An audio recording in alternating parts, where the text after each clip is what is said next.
Lenovo V14G2 ALC Ryzen ya.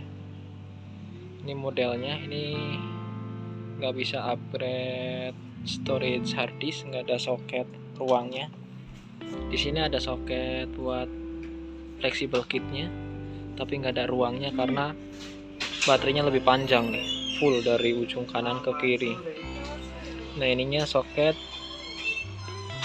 SSD, RAM-nya bisa ditambah ini ya. Ini RAM-nya onboard dan ininya kosong. Oke. Nah ini ya Ryzen 3, modelnya kecil.